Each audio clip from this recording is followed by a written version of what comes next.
ঠান্ডা ঠান্ডা লস্যি খেয়ে রান্নাঘরে গিয়ে দেখি মা পিঠে ভাজছে, অনেক রকম পিঠে ভাজছে, পায়েসও করেছিল। তারপর আমারও একটু ইচ্ছে হলো মার হাতে হাত লাগানোর জন্য। আমিও কোনোদিনও পিঠে ভাজিনি, সেই জন্য এবারই প্রথম। তো ভাবলাম আমিও কয়েকটা ভেজে নিই, এরপর দিয়ে দিলাম। পিঠেগুলো বেশ ফুলকো ফুলকোই হয়েছিল। এটা পোয়া পিঠে ভাজছিল মা, আর এই যে দেখো আমিও ভেজে নিলাম, দেখতে দেখতে অনেকগুলোই ভেজে নিয়েছি। তারপর মা আমাকে পোয়া পিঠে আর একটু পায়েস টেস্ট করতে দিয়েছিল।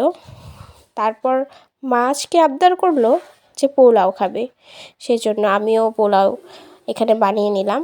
এই চালটি এটা ভোগ চাল, এর মধ্যে আমি আদা রসুন বাটা, হলুদ, ঘি দিয়ে মেখে নিয়েছিলাম। আর এখানে আমি কাজু আর কিশমিশ ভিজিয়ে নিয়েছি। আর এপাশে গ্যাসে আমি বসিয়েছি গরম জল, যেটা আমি পোলাওতে ইউজ করব।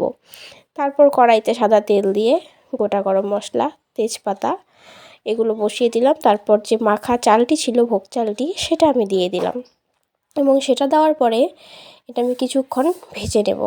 নাড়াচাড়া করে ভালো করে ভেজে নিতে হবে। আর তারপর এর মধ্যে আমি দিয়ে দিব আগে থেকে যে কাজু কিশমিশটা আমি ভেজে রেখেছিলাম, সেই কাজু কিশমিশটি দেওয়ার পর এটা ভালো করে আবার মিশিয়ে নেব এর সঙ্গে।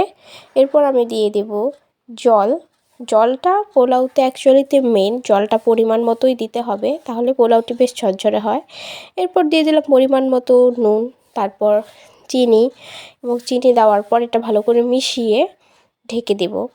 ঢেকে দেওয়ার পর এটা মোটামুটি 10 থেকে 12 মিনিট ঢেকে দিলেই পোলাও বেশ ভালো করে ঝরঝরে হয়ে যায়।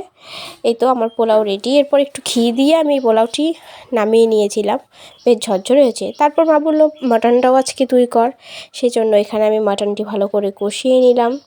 মাটন কষে যাওয়ার পর এখানে দেখো রিহু ওর দাদুর সঙ্গে খেলা করছে। দাদুকে পেয়ে রিহু বড্ড খুশি, আর দাদুও খুশি।